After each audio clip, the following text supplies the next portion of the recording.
algumas de vocês. Boa noite, gente, tudo bem com vocês? Hoje é dia 17 de fevereiro de 2025, 21 horas e 7 minutos, a gente está começando a nossa mais uma aula, né? Para não perder o costume.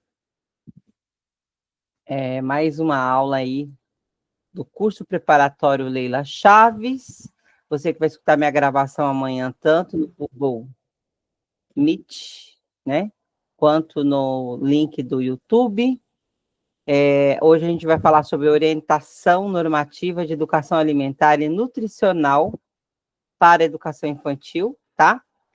É interessante que esse documento, eu dei ele na mentoria 3, na minha mentoria 3, e esse documento caiu a discursiva. Aí as meninas, professora, você adivinhou, é a discursiva, né? E a gente estudou profundamente esse documento. Eu acredito.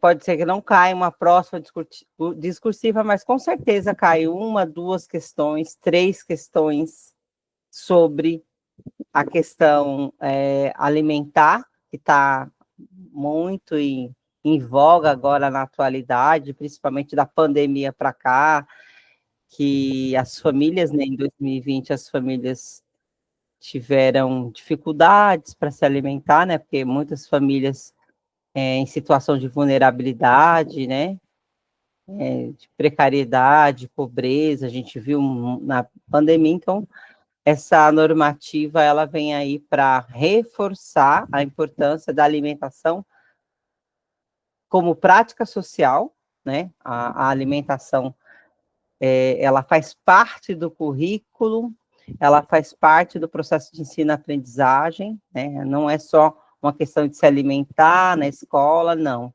Ela além de ser considerada uma prática social, ela deve ser integrada ao currículo, né? Deve aparecer no currículo momentos, né, de planejamento, intencionalidades que considerem a alimentação como uma prática social, tá? Isso é muito importante. Inclusive, eu trouxe aqui para vocês, ó, aqui, ó, foi do concurso o estudo de caso, né, do concurso da VUNESP de 2024. Quem fez essa prova, coloca um eu aí no chat, tá? Quem participou dessa prova, teve a oportunidade de fazer essa prova, coloca um eu aí no chat para ver quem participou. E aí eu vou ler para vocês o estudo de caso e vou ler a minha pergunta. Foi uma das que eu tirei nota máxima. Eu tirei nota máxima nessa, tirei nota máxima no das brincadeiras e zerei no currículo antirracista, né? Eu não tenho vergonha de falar, a Carol está aqui de prova, as outras meninas, que foi uma questão do antirracista, né, que falava que a gente tinha que discutir que o Brasil é uma democracia racial, que não existe racismo no Brasil, né, que a gente, todos os povos se dão bem, então tinha que ir contra ou a favor disso. Eu acabei indo a favor, só que dizendo que essa frase só era válida se houvesse promoção de equidade, e aí era para se posicionar contra a frase. E aí um monte de gente, né, entrou pela culatra. Mas o que me salvou, né, das três discursivas, a primeira, eram três. A primeira e a segunda eu tirei nota máxima, eu fiquei com 70 pontos, e a do antirracista eu zerei, né, só para vocês verem. Só que eu fui muito bem na discursiva, que eu acertei 47, foi? 47 e 70, aí no total aí, né, era para falar conforme Cavaleiro, e eu também zerei. Então, você, eu e toda a torcida do Corinthians, meu bem. Muita gente não foi bem nessa discursiva, mas nessa que fala sobre a normativa alimentar, nós fomos bem, porque a gente estudou com afinco, nessa eu estudei com detalhes, né? A gente praticamente, teve 50 dias, quem fez o VUNESP teve 50 dias para estudar, o conteúdo, né? Eu abri o curso pós-edital, uma semana depois do edital, se eu não me engano, né? E aí agora as próprias meninas da mentoria 3 propôs que eu fizesse um curso com bastante antecedência, pré-edital. Isso aqui que eu estou fazendo é sugestão das próprias colegas de vocês, tá? Que geralmente eu abria curso depois do edital, eu não abria antes. E aí as colegas sugeriram e eu estou aqui, tá? Vamos ler o estudo de caso? Ó, foi uma das questões, né? Em um centro de educação infantil, SEI, nos momentos da alimentação, todos os bebês em fase de introdução alimentar são colocados em cadeiras que balançam ou bebês conforto. Assim, cada uma das educadoras pode alimentar simultaneamente mais de um bebê, sendo o tempo da alimentação organizado em função da jornada de trabalho das profissionais. Para alimentarem os bebês, as educadoras Ana, Beatriz e Carolina adotam os seguintes procedimentos. Ana fica em silêncio e sugere que a televisão seja ligada. Beatriz diz para os bebês: olhem, que lindo está o mamão, que cheirinho bom do feijão. Eu adoro comer cenoura. Carolina diz para os bebês: é bom para a sua saúde, é bom para os ossos, é bom para crescer o cabelo e deixar a pele saudável. Com base no documento Orientação Normativa de Educação Alimentar e Nutricional para a Educação Infantil, da Secretaria Municipal de Educação da cidade de São Paulo, analise pedagogicamente a cena descrita, contemplando os seguintes pontos. A utilização de cadeiras que balançam os bebês conforto, o tempo da alimentação dos bebês e os procedimentos adotados por cada uma das educadoras. Aí eu vou mostrar para vocês a minha resposta, tá?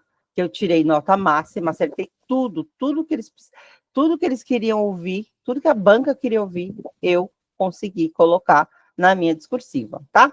Veja aí. Ó, olha como é que eu respondi. Então, deixa eu até contar aqui, ó. 1, 2, 3, 4, 5, 6, 7, 8, 9, 10, 11, 12, 13, 14, 15, 16, 17, 18, 19, 20, 21, 22, 23, 24, 25, 26, 27, 28, 29 linhas, tá? Deu a minha resposta, tá bom, gente? Então, vamos lá. Ó, a orientação normativa de educação alimentar e nutricional para a educação infantil traz os momentos de alimentação como parte do currículo da educação infantil, pois é uma prática social em que os bebês e crianças têm a possibilidade de conhecer novos alimentos saudáveis. Ponto. Essa é a minha introdução, tá, gente? Eu fiz essa introdução. Boa noite, Salete, tudo bem? Ademais, adoro esse ademais em homenagem à nossa Caroline, tá? Ela que usa esse ademais. Eu sempre falo de você, Caroline. Eu aprendi eu não usava esse ademais. Eu comecei a usar esse conectivo, né? Essa palavra conectiva de parágrafos com a Caroline, gente. Eu aprendi com ela. Ademais, boa noite, Vanessa. Ademais, os momentos de alimentação são práticas pedagógicas que exigem das educadoras prévia organização e intencionalidade de tempos, espaços e materiais, bem como o respeito de ritmos e características de cada bebê. Com isso, com referência à cena descrita e o uso de cadeiras que balançam ou bebês conforto são inadequados, pois as professoras perdem a oportunidade de pegarem os bebês no colo, um de cada vez, e fazerem um atendimento individualizado, deixando, deste modo, de estreitar laços afetivos e manter uma comunicação emocional. No que se refere ao tempo da alimentação, está equivocado, pois este deve respeitar o ritmo dos bebês e não o ritmo da jornada dos profissionais. Gente, é direto, pá, não é para florear, não é para colocar flor, cravo, rosa, não, pá, é direto, tá? Com relação aos procedimentos das educadoras, a ação de Ana foi adequada, pois o silêncio peraí, a ação de Ana não foi adequada, pois o silêncio dela e a televisão ligada descaracterizam o momento de apreciação dos alimentos e impedem a interação bebê e educador. Já as falas de Beatriz são adequadas e intencionalmente planejadas para essa prática de alimentação. saudável. E, por último, as falas de Carolina podem transmitir falsas mensagens com relação à alimentação saudável. Então, assim, eu respondi cada palavra, cada vírgula, cada ponto, tudo que eles queriam. Tudo, tudo, tudo, tudo, tudo, tudo. Tá? Por quê? Porque quando eu preparei esse slide, como eu vi que era um material novo, acendeu o pisca-alerta. Eu falei, mano, desculpa, gente, paulista. Vocês são paulistas? Paulista fala mano, né? Aí escapou. Eu falei, gente, isso aqui, coisa. Eu falava para as meninas da mentoria 3, gente, coisa de 2020 para cá, a gente vai ligar o pisca-alerta. A gente vai ficar. Não foi, meninas? A Caroline dá um joinha aí se estiver de acordo comigo, a Adma que está aí. Eu não sei se a Maria do Carmo está aí, a Célia, todas participaram da mentoria 3.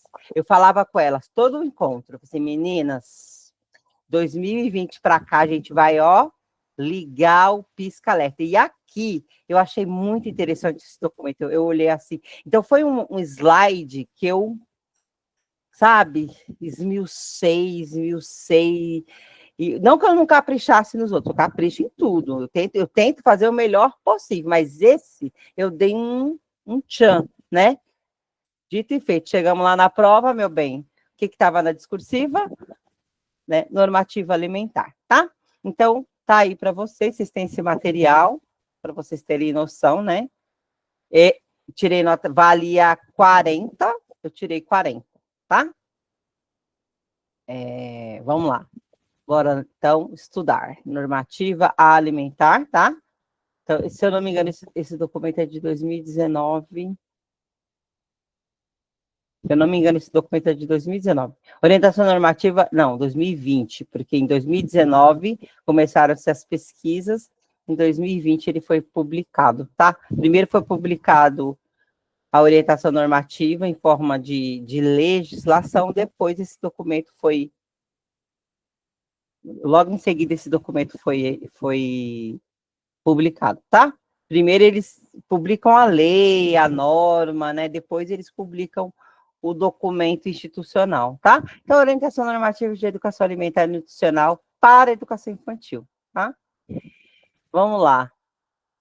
Então, introdução. A alimentação escolar na cidade de São Paulo, ela é considerada uma política social de relevância para a saúde pública, sendo o dever do Estado fornecê-la com qualidade para atender ao direito humano à alimentação adequada, tá? Então, a prefeitura, gente, eu nunca vi na minha vida, eles gostam tanto de siglas, eles gostam muito de siglas, tá? Então, a gente sempre vai ficar de olho, porque, assim, pode cair uma pergunta falando levando em consideração a normativa alimentar, a normativa sobre alimentação saudável, né? Sobre alimentação saudável. O que quer dizer a sigla DHAA? Eles amam isso. VUNESP é campeã, de perguntar isso, tá? A FGV nem tanto, mas a VUNESP gosta. A FGV gosta de fazer relações com documentos. Vocês podem reparar que a FGV está pegando o documento institucional e misturando com o autor. O que antes nem FGV, nem VUNESP fazia, e estão fazendo. Por quê? Porque as pessoas estão se preparando melhor, porque está ficando cada vez mais acirrado o concurso, cada vez mais concorrido, e as pessoas estão se preparando melhor, então eles não querem dificultar, né? Aí sai na frente quem estuda antes, né? Quem aprende a relacionar documentos, relacionar ideias, tá? Então, direito humano à alimentação adequada, DHAA, de todos os bebês, crianças e jovens matriculados. Deixa eu só ver um negocinho aqui. Ó. Certo. A alimentação nos espaços educacionais, enquanto prática social, tá? Pressupõe um reconhecimento de hábitos alimentares e princípios intrínsecos à educação alimentar e nutricional. Então, quais são esses hábitos, né? Autonomia, o prazer, saúde, cultura, diversidade, sustentabilidade, né? Que reconhecimento de hábitos alimentares são esses? Né? E quais são esses princípios intrínsecos à alimentação alimentar? A autonomia, o prazer, a saúde, a cultura, diversidade, sustentabilidade. Sua tarefa, o que está de vermelho, né? Copia lá no seu caderno como palavra-chave, depois retoma o vídeo, tenta lembrar por que você anotou essas palavras-chave, tá bom? Tenta estudar escrevendo, gente. Eu sei que o tempo é corrido, mas, eu dou aula para vocês, eu tenho esse slide, por exemplo, estava pronto, né? Mas aí eu vou anotando algumas coisas que eu quero falar com vocês, entendeu? Eu vou colocando aqui, eu tenho um caderninho aqui, eu gosto muito de escrever. Faz uma rascunhada toda doida aqui, tá? Mas, eu tenho um hábito de escrever mesmo, né? Com o material pronto. Esse material está pronto, mas eu tenho que estudar ele antes, eu faço algumas anotações, Por quê, gente? Quando você escreve, segundo a neurociência, é como se você estivesse tatuando a informação no seu cérebro. Sabe a tatuagem que você faz que não sai mais, né? O pessoal até está tentando tirar agora as tatuagens, mas não sai. É a mesma coisa. Quando você escreve, você avisa para o seu cérebro que aquilo ali é muito importante. Então, a probabilidade dessa informação importante, ao escrever, ir para o seu córtex frontal, né, pré-frontal, é muito grande, tá? As meninas tem meninas aqui da mentoria 1, 2, 3, elas sabem que eu sou adepta aos conhecimentos da neurociência, do funcionamento do cérebro para estudar, tá? As diretrizes curriculares nacionais para a educação infantil de 2009, reiterando os direitos das crianças, explicita que o cuidar e o educar é um binômio indissociável. Então, o cuidar e educar, né, ele aparece em vários documentos, né? Um dos primeiros documentos que apareceu esse cuidar e educar foi lá na normativa número 1 de 2013, aparece agora na normativa sobre registro da educação infantil de 2011, currículo da cidade, aparece no falar sobre a qualidade na educação infantil, os indicadores de qualidade na educação infantil. Tem um outro documento de 2015, estou tentando lembrar aqui. Então, assim, esse termo, cuidar e educar, né, é um binômio indissociável, porque quem é da educação infantil cuida e educa ao mesmo tempo, tá? A sua indissociabilidade é o que inspira e justifica a escrita deste documento, que reforça a importância dos momentos que envolvem a alimentação dos bebês e das crianças no cotidiano das unidades de educação infantil, tá? Então, vamos lá. Quem tiver dúvida, manda no chat, tô de olho, tá bom? Tô de olho. E ontem o aulão foi muito legal, eu coloquei já a gravação no nosso grupo, já está na internet, você entra lá, Leila Chaves 2311 no YouTube, que você acha tudo, acho que já tem uns 50 vídeos lá, inclusive os de quinta para cá também já estão todos lá. Só esqueci de mandar o link, porque eu acabei indo dormir muito tarde e não mandei o link, mas já mandei as gravações do Google Meet, tá? Defende-se, assim, que os momentos de alimentação são também pedagógicos, quando as crianças aprendem, então, os momentos, como a alimentação saudável, ela, de acordo com esse documento, ela é considerada como uma prática social, né? Então, defende-se que esses momentos de alimentação são também pedagógicos, quando as crianças aprendem, interagem e expressam-se. As considerações e proposições sobre a alimentação descrita no presente material têm origem na experiência da Rede Municipal de Ensino, São Paulo, RMSP, por diferentes atores, bebês e crianças, professores, coordenadores, diretores, equipe de apoio, supervisores e nutricionistas. Então, entre abril e outubro de 2018, foram realizadas visitas em várias unidades da educação infantil, da rede direta e parceira, com a finalidade de conhecer como as equipes estavam lidando com os momentos de alimentação, no que se refere aos espaços. Então, gente, inclusive na alimentação, né? Isso é citado lá no currículo da cidade. Como a alimentação saudável, ela é vista como uma prática social, vista também, né, de forma pedagógica, porque as crianças aprendem, interagem e expressam. Então, como ela é vista é vista sob essa perspectiva, então você tem que pensar em espaços adequados, tempos, materialidades, interações, tá? Em consonância, ou seja, em acordo com as concepções e princípios que embasam o currículo da Cidade de Educação Infantil de 2019. Esse documento aqui foi publicado em 2020, tá? Tomar uma aguinha aqui, porque hoje o tempo está muito seco, né?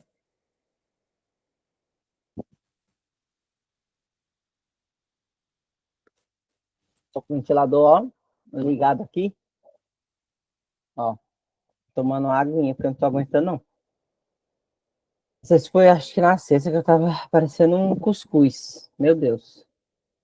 Ó, essa orientação normativa estabelece as diretrizes para a alimentação na educação infantil e determina o que precisa ser assegurado para que tempos, espaços, materialidades, interações, escuta, observação e registros sejam considerados e revisitados nos momentos de alimentação enquanto prática social. Né? Então, se é visto como... E vocês veem, gente, todos os currículos, né, todas as orientações, traz na base ali, todo, todo e qualquer conteúdo, todos os objetos de conhecimento tem que estar conectado diretamente com as práticas sociais, tem que fazer sentido na vida real, inclusive a alimentação saudável, né? Então, quando a gente estuda um documento, as meninas que já estão acostumadas comigo, tem gente que está comigo há 10 anos, já está aqui atrás do segundo cargo, já tem um cargo, já está efetiva há 10 anos, e já está atrás do segundo cargo, e está aqui comigo, tá?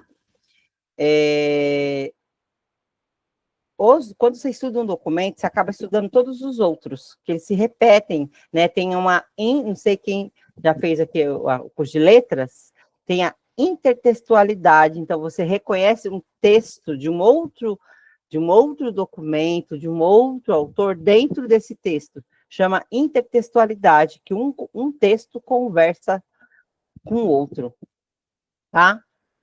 Espera-se que a alimentação nas UEs, para além de oferecer os alimentos e nutrientes necessários para o crescimento e desenvolvimento saudável dos bebês e das crianças, ofereça conforto, cuidado e afeto, oportunize experiências positivas e a sociabilidade, desperte o interesse em sua própria alimentação e proporcione, acima de tudo, prazer aos bebês, crianças e adultos, tá? A dúvida que tiver, estou de olho no chat, tá? Estou de olho aqui. A gente está em 15 pessoas. Bacana, hoje tem mais, hein? Que legal. Tem mais gente querendo entrar. Se alguém perguntar se pode entrar, pode, porque em qualquer momento que você entra nesse curso, você aproveita, tá? Porque, gente, eu já contei a experiência para vocês, né? Para quem já está comigo há mais tempo. Teve uma vez, caso de 4 páginas que eu li, isso foi o concurso do Estado. A menina falou assim, toma aqui, ó, eu terminei de estudar esse conteúdo aqui, pega para você. Aí ela me deu um material com 4 folhas, aí eu estudei, li. Dias antes, uns 3 dias antes do concurso. Daquelas 4 folhas, caíram, acho que 3, 4 perguntas sobre aquilo que eu li. Então, assim, gente, nada é descartado, tá? Nada. Uma página a mais, você está à frente de outras pessoas. Uma página a mais, você está cada dia melhor, tá? Devagar e sempre. É a lebre e a tartaruga, né? No final, quem vence é a tartaruga, porque ela é contínua, né? Ela é sistemática. ela é persistente, devagar e sempre. Eu acredito plenamente nisso. A instrução normativa, então, aí eles publicaram primeiro a legislação, para depois publicar o documento institucional, tá? Então, a instrução normativa SME número 42, de 12 de novembro de 2020, aprova a orientação normativa SME número 1, de 17 de julho de 2020, que dispõe sobre educação alimentar e nutricional para educação infantil. Secretária Municipal de Educação, no uso das suas atribuições legais e considerando o parecer CME 3 de 2020, que aprova a orientação normativa sobre educação alimentar e nutricional para a educação infantil, manifestando-se pela sua implantação, né, a pertinência de orientar os momentos de alimentação na educação. Então, por que esse documento foi elaborado? Por que esse documento entrou em vigor? Por conta da pertinência de orientar os momentos de alimentação na educação infantil, enquanto prática social e pedagógica. Gente, isso é de extrema importância, tá? Enquanto prática social e pedagógica. O que está de amarelo, anota no seu caderno. Tem gente que está anotando. O seu concorrente está anotando, então anote também, tá? Não sei se vocês viram um vídeo que eu mandei de um senhor falando, acho que ele é professor que dá aula para concurso também. Se não viu, veja, tá? Quando eu falo, outros professores também comentam, tá? É assim, o que eu quero dizer é o seguinte, o que ele falou, eu concordo com gênero, número e grau.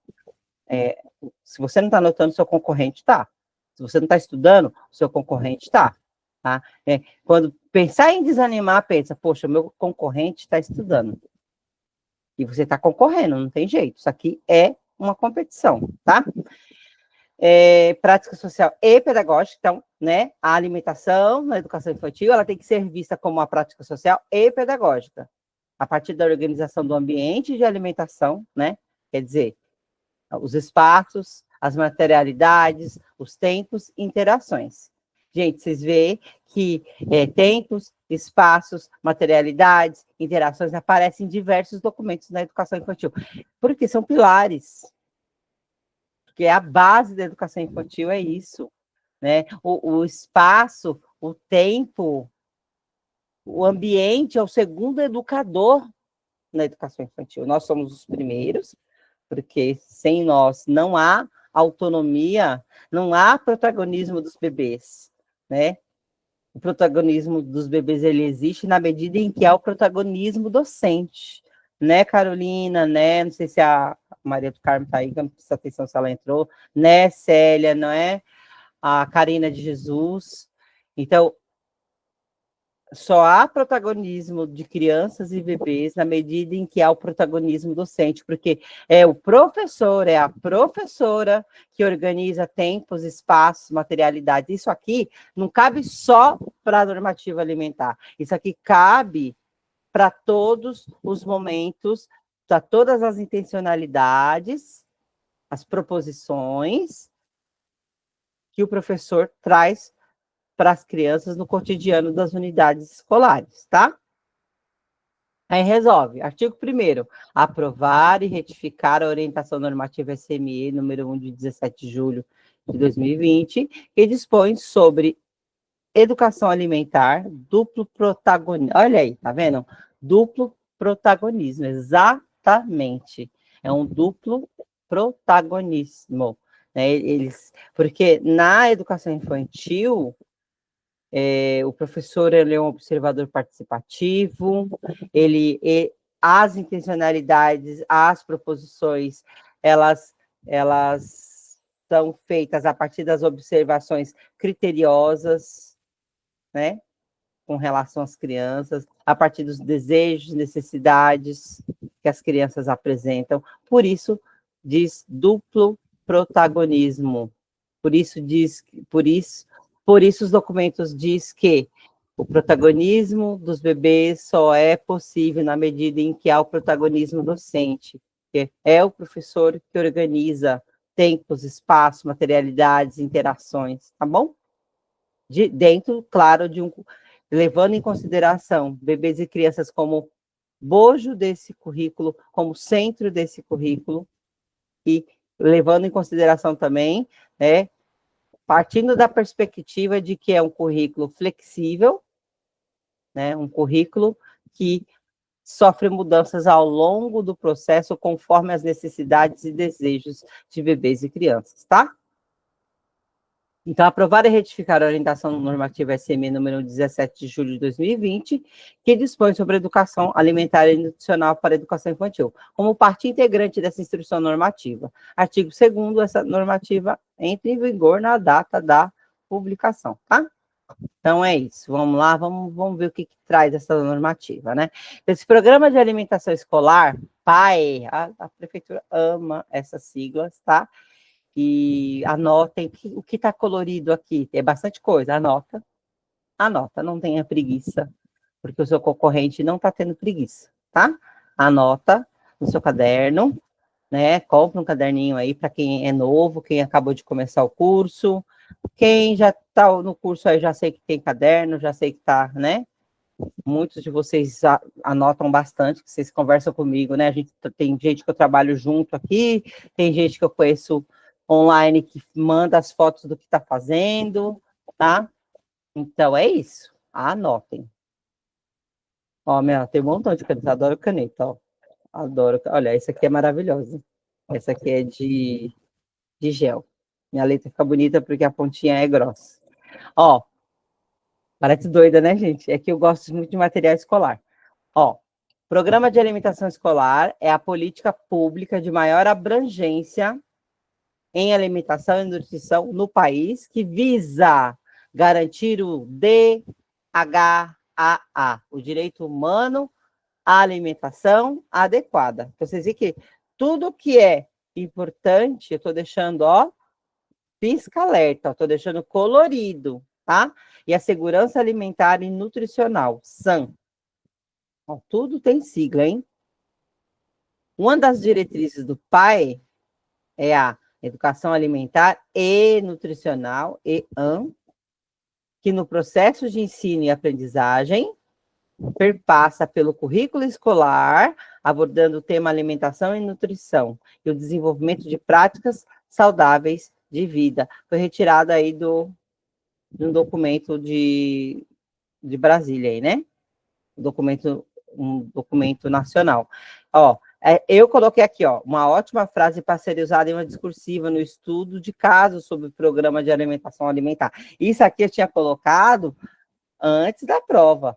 Na mentoria 3, eu dei a dica, assim, olha, isso aqui, essa frase aqui, ó, cai uma discursiva, dá para usar ali na discursiva. De repente, pedir para falar sobre a alimentação, né? Sobre alimentação saudável, sobre essa orientação normativa. E aí, para minha surpresa, veio um estudo de caso. Que bom. É assim, quando eu vi aquele estudo de caso, eu olhei assim, minhas alunas estão respondendo, cara. Eu olhei assim, sabe? Não, eu tenho certeza. Esse e o das brincadeiras, sabe? Esse das brincadeiras. Eu também tive certeza no do racismo, mas escorreguei no sabonete. Mas o primeiro e o segundo, quando eu olhei, por isso que eu gosto de fazer a prova. Eu assim, minhas alunas estão respondendo, cara, porque eu vejo pela redação de vocês. Quem vai me mandando a redação com constância, eu vejo a capacidade, eu vejo que a pessoa está melhorando cada vez mais, entendeu? Então, eu assim, não, elas estão respondendo, né? Então, eu fiquei muito feliz, assim, de ter trazido o tema e esse tema caiu lá na discursiva, tá? Vamos lá. Conforme marco de referência de educação alimentar e nutricional para políticas públicas, são princípios da EAN, né? EAN, que é Educação Alimentar e Nutricional. 1. Sustentabilidade social, ambiental e econômica. 2. Abordagem do sistema alimentar na sua integralidade. 3. Valorização da cultura alimentar local e respeito à diversidade de opiniões e perspectivas, considerando a legitimidade dos saberes de diferentes naturezas. Então, vocês veem, gente, que assim, muito do que a gente já estudou em outros documentos se repete aqui, né? A questão das práticas sociais, né? Que os objetos de conhecimento devem ter relação com a realidade, com as práticas sociais, inclusive a LDB, em seu artigo 1º, fala que a educação tem que ter compromisso com a formação cidadã, compromisso com as práticas sociais e compromisso com o mundo do trabalho. Então, isso só vai se repetindo, gente. Por isso que eu gosto, assim, um documento se acaba estudando outros. Ah, aí você fala, né? Alguns podem falar para mim, já teve gente, né, que fala assim, mas o seu curso ele é muito detalhista, muito, não sei. Mas, gente, é porque quando você faz tudo assim, você vai percebendo o que tem de igual, e aí o que tem de igual, se você estudou 2, 3, você já gravou aquilo, e aí você parte no documento só aquilo que diferencia naquele documento. No caso aqui, só a questão da alimentação, a questão pedagógica é a mesma, que é voltada para as práticas sociais, na educação infantil, tempos, espaço e materialidades. Aí a valorização do diferente, que é a questão da equidade, a questão da...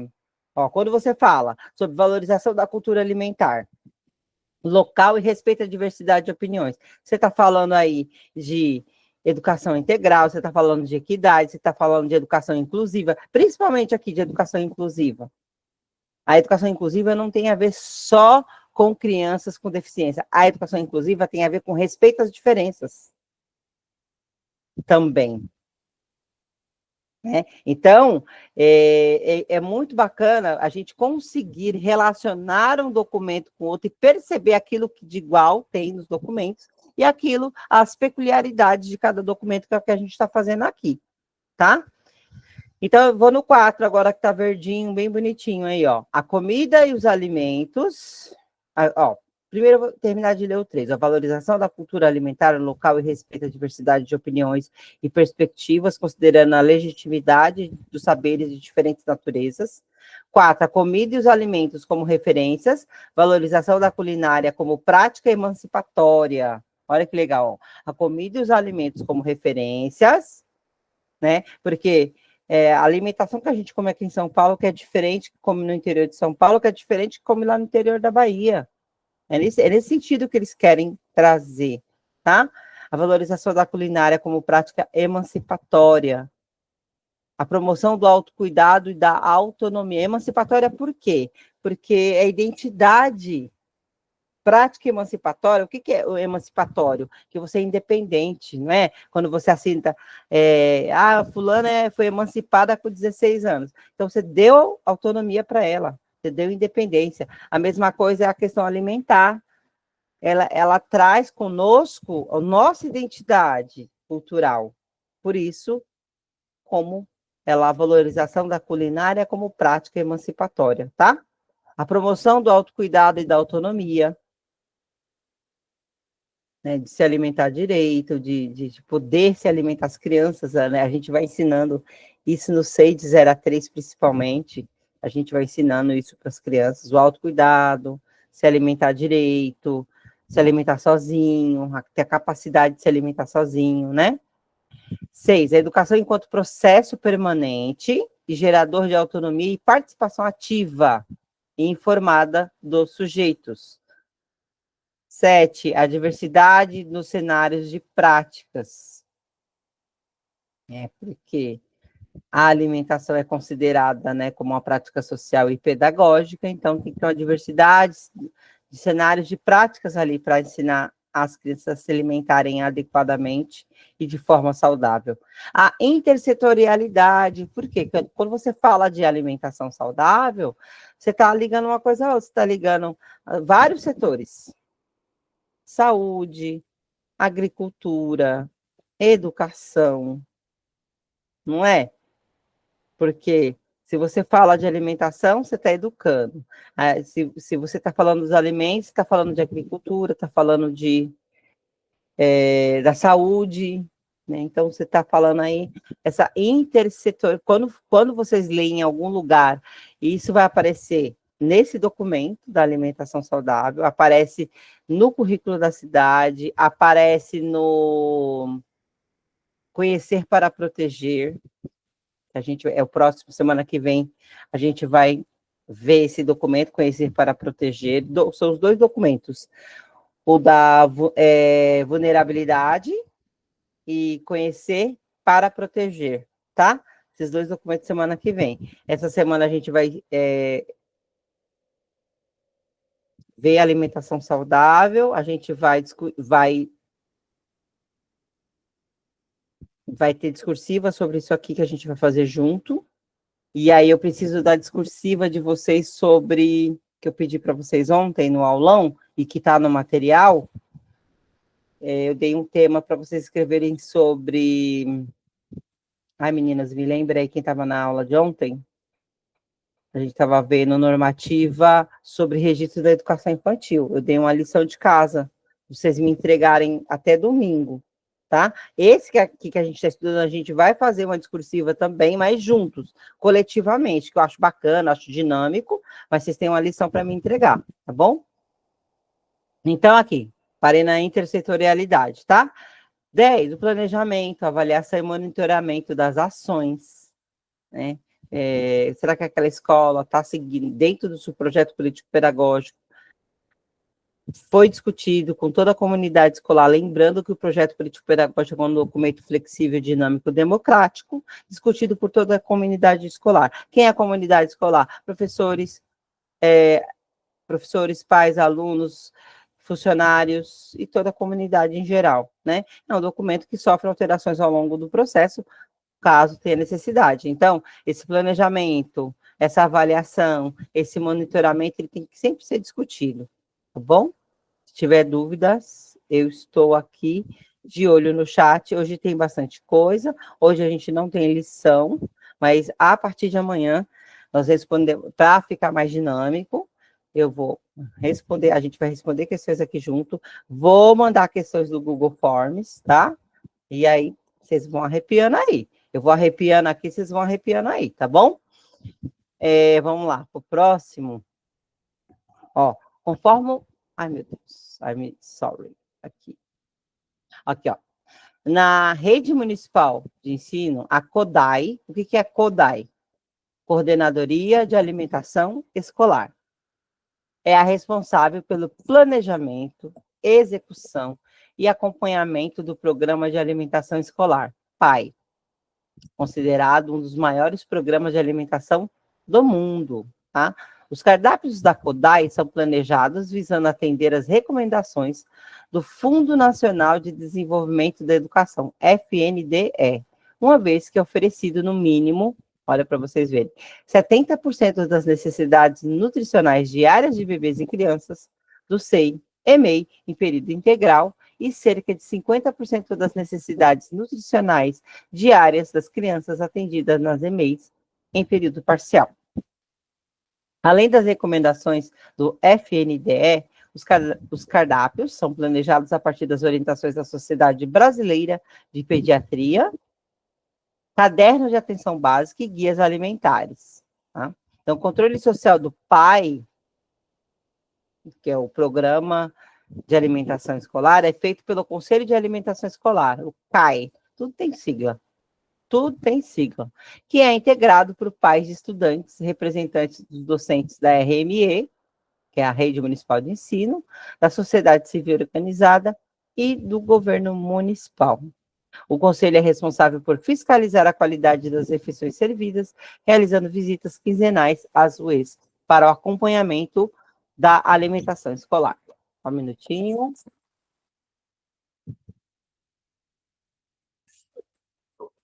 Atenção agora. Ó, presta bastante atenção nisso aqui, ó. Isso aqui é bem importante, tá? Esse documento eu esmiucei ele, sabe? Porque eu falei assim, esse documento é novo, apareceu aqui, a gente vai tomar cuidado. Então, ó, para o planejamento e desenvolvimento de ações e programas do EAN, a CODAI tem como referência Olha que interessante, tá? Ó, isso aqui é interessante. Ó, para o planejamento e desenvolvimento de ações de EAN, a CODAI tem como referência o Guia Alimentar para a População Brasileira, publicado pelo Ministério da Saúde em 2014. Como eu disse para vocês, esses documentos institucionais municipais não surgem do nada. E eles não podem fazer coisas da cabeça, tem que ser coisas que já existam lá em esfera federal, e aí eles pegam e seguem diretrizes, seguem parâmetros, seguem orientações normativas, portarias, decretos nacionais, para poder eles montarem os respectivos documentos municipais, tá? Nossa prefeitura, né, muitas outras prefeituras menores copiam o que a gente faz, tá, gente? Tá? Copia o que a gente faz. Por exemplo, o Mais Educação São Paulo foi copiar. Ó, meu marido é de Rafael Jambeiro, que é uma cidadezinha de 49 mil habitantes lá no sertão, quase chegando no norte da Bahia. E lá eles fazem o Mais Educação Rafael Jambeiro, entendeu? Eles copiaram aqui. Eu peguei, teve um dia que eu estava sentada lá na casa da minha cunhada, tal, eu comecei a ver a documentação, que ela é professora também. Meu, eles Ctrl+C, Ctrl+V. Aí eu fiquei olhando assim, então com certeza os nossos, esse documento aqui deve estar sendo copiado também pelos municípios, pelos rincões aí do Brasil, mais de 5 mil municípios que nós temos, tá? Então, só que esse documento, ele levou em consideração esse guia alimentar para a população brasileira, tá bom? Publicado em 2014. Nós estamos já em 2025, tá? Suas recomendações, olha que interessante. Isso aqui é importante, por isso que eu coloquei um pisca. Por isso que eu coloquei um pisca, tá? Suas recomendações consideram as dimensões sociais e culturais das práticas alimentares, tais como a comensalidade. Aí, né, eu não sei tudo, não sou a rainha das palavras, eu fui procurar no Google, que é o nosso oráculo, o significado de comensalidade, tá? Eu coloquei aqui, eu vou aumentar a letra, porque eu não enxergo quase nada, mesmo de óculos, é incrível. Eu não estou enxergando mais nada, essa é a verdade. Menina de Deus, ó, deixa eu ver aqui, o negócio aqui para a gente poder ler junto, tá? A gente poder ler junto aqui, ó. O que que significa? É comer junto, tá? Né, mais um pouquinho aprofundado, é comer junto, é a valorização do ato de comer em grupo, tá bom? Deixa eu só colocar, acho que 14, acho que é o suficiente para eu conseguir ler para vocês. Ó, então, ó, substantivo feminino quer dizer o que que é comensalidade, né? Comensalidade. Aqui, ó, essa palavra aqui, ó. Porque lembra que eu falei para vocês que concurseiro que é concurseiro tem que ter vocabulário, certo? Concurseiro que é concurseiro, ele cria vocabulário. Por quê? Porque quando você entende as palavras, você interpreta os termos, você consegue responder melhor as perguntas. Então, comensalidade. Substantivo feminino, companhia, mesa, qualidade de comensal. De quem se alimenta habitualmente na mesma mesa. Característica da pessoa que frequenta assiduamente uma casa e nela faz as suas refeições. Familiaridade entre as pessoas que dividem a mesma mesa durante as suas refeições. Camaradagem entre comensais, tá? Então, aí fala, né, esse documento do Ministério da Educação, publicado em 2014, que se chama Guia Alimentar para a População Brasileira, ele considera as dimensões sociais e culturais das práticas alimentares, como comer junto, a comensalidade, o ato de cozinhar, a alimentação adequada e saudável, como derivada de sistemas alimentares social e ambientalmente sustentáveis. Hoje em dia, todo mundo comer junto, aqui em São Paulo, na mesma mesa, na hora do almoço, na janta, é meio difícil, né? Eu tento fazer isso pelo menos nos domingos, no sábado à noite, porque ao longo do dia, às vezes no meio do dia dá tempo, às vezes à noite, depende. Mas aqui em São Paulo, meu bem, essa comensalidade, vou te falar, viu? Fala aí no chat se eu estou falando a verdade ou não. Tá? Então, gente, ó, portanto, a pirâmide. Então, aqui, olha que interessante, presta atenção. A pirâmide alimentar, sabe a pirâmide alimentar, né? Que aparece primeiro os carboidratos, depois as frutas, depois as proteínas, né? Não é levada em consideração, não é mais utilizada para apresentar uma visão limitada que agrupa os alimentos apenas de acordo com os nutrientes e desconsidera todas as dimensões e o significado de alimentação saudável. Então, aquela pessoa, né? Aquele candidato, né? Desavisado, né? Aquela pessoa que só fez lá a inscrição, não pegou em documento nenhum, ela vai achar que é a pirâmide alimentar que é o mais saudável, e não é. No caso, considerando essa normativa sobre alimentação saudável. Aqui é levado em consideração o Guia Alimentar para a População Brasileira, certo? É levado em consideração as dimensões sociais e culturais das práticas alimentares, e não a pirâmide alimentar, tá bom? É isso, tá, gente? Vou para o último slide na noite, vou encerrar a aula. Amanhã a gente continua, até anotar aqui, slide 10, normativa alimentar, continuar, slide 10. Vou ler o 9 aqui, ó. Outro documento norteador é o Guia Alimentar para Crianças Brasileiras Menores de 2 anos. É outro documento. Tem o Guia Alimentar, né? Que foi publicado pelo Ministério da Saúde em 2014 e esse em 2019. Com as recomendações sobre alimentação e nutrição para a faixa etária. Atenção, informações de altíssima importância. Eu coloquei, ó. Pisca alerta. Amamentar até os 2 anos ou mais, oferecendo somente o leite materno até os 6 meses. Oferecer alimentos in natura ou minimamente processados, além do leite materno a partir dos 6 meses. Oferecer à criança água própria para o consumo em vez de sucos, refrigerantes e outras bebidas açucaradas. Oferecer a comida amassada quando a criança começar a comer outros alimentos além do leite materno. E não oferecer açúcar nem preparações ou produtos que contenham açúcar a crianças de 2 anos de idade, de até 2 anos de idade. Inclusive, no 6, para quem trabalha, vocês sabem, para quem não trabalha, fica sabendo agora, não pode mais dar chocolatado para as crianças, não tem mais. Tem, às vezes eles misturam leite com abacate, leite com beterraba, sabe? Não tem mais achocolatado. O leite puro para o B1 e B2, e no MG1 e MG2 eles fazem umas misturas. Leite com abacate, leite com maçã, leite com... Não, leite com abacate eu já vi, leite com beterraba eu já vi, entendeu? E realmente eles estão seguindo à risca essa questão da normativa alimentar, tá bom? Por hoje é só. Muito obrigada, meu boa noite, bom descanso e bons estudos, tá? Anotem, seu concorrente está anotando. Obrigada, gente. Boa noite, até amanhã.